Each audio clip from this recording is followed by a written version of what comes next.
Have you ever felt lost, searching for guidance in a chaotic world? Imagine stumbling upon ancient wisdom that still speaks to our modern hearts. That's the power of the Sermon on the Mount. It's not just a dusty old text. It's a blueprint for living with purpose, compassion, and inner peace. Welcome to the Heart of Catholicism YouTube channel, the Catholic path to peace where God's faith changes our lives. The Sermon on the Mount stands as a cornerstone of Christian teaching, encapsulating the very essence of Jesus' message. Found in the Gospel of Matthew, chapters 5 through 7, this profound discourse offers more than just moral guidelines.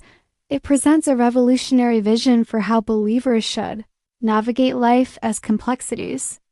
At its core, the sermon champions humility, love, and an unwavering trust in God's providence. But the impact of these teachings extends far beyond the boundaries of Christianity. The ethical values espoused in the sermon mercy, peacemaking, forgiveness resonate across cultures and generations. They've shaped Western civilization, influenced discussions on human rights, and even left their mark on modern legal systems.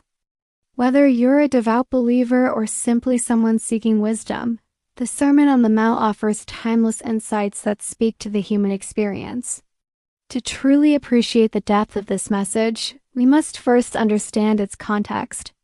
Picture Jesus ascending a hillside to address a gathering crowd. This imagery isn't coincidental. It deliberately evokes the memory of Moses receiving the Ten Commandments on Mount Sinai. By choosing this setting, Jesus signals that he's offering something profound, a new covenant, a deeper fulfillment of God's law for humanity. This moment marks a pivotal point in Jesus' ministry. It's here at the beginning of his public teaching that he sets the tone for his entire message.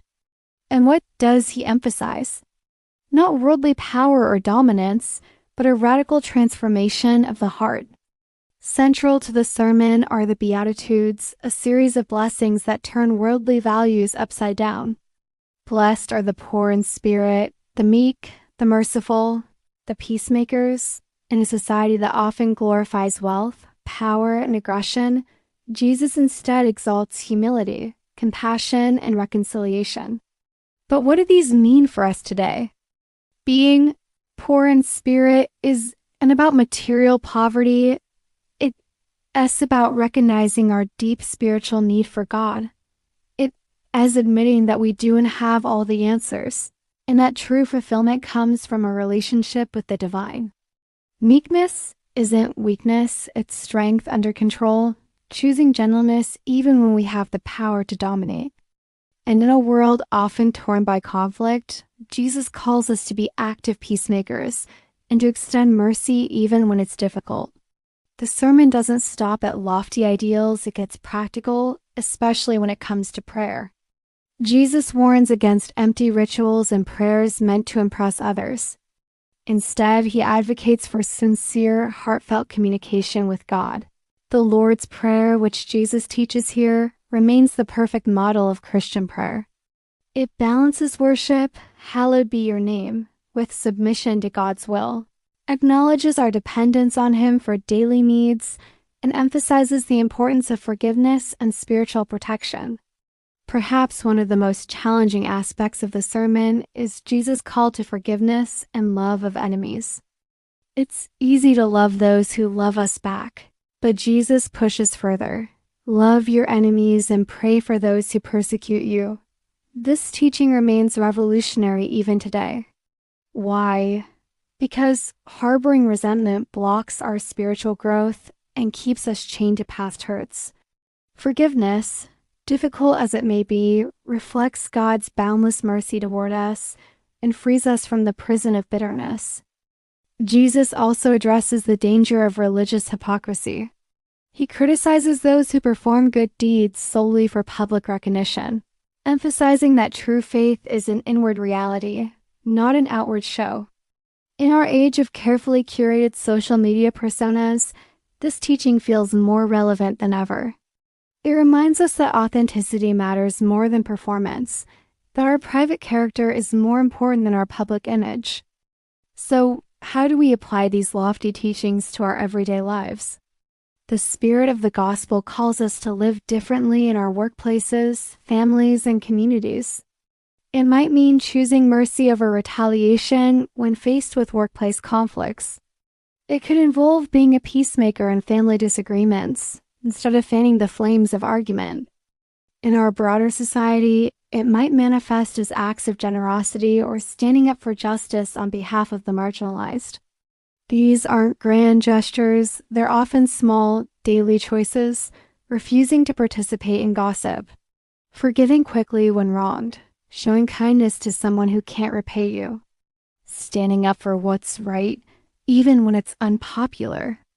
It's in these seemingly minor decisions that we truly live out the teachings of the Sermon on the Mount. The relevance of these teachings extends far beyond religious circles. Many people, regardless of their faith background, recognize the sermon's values as foundational for ethical living.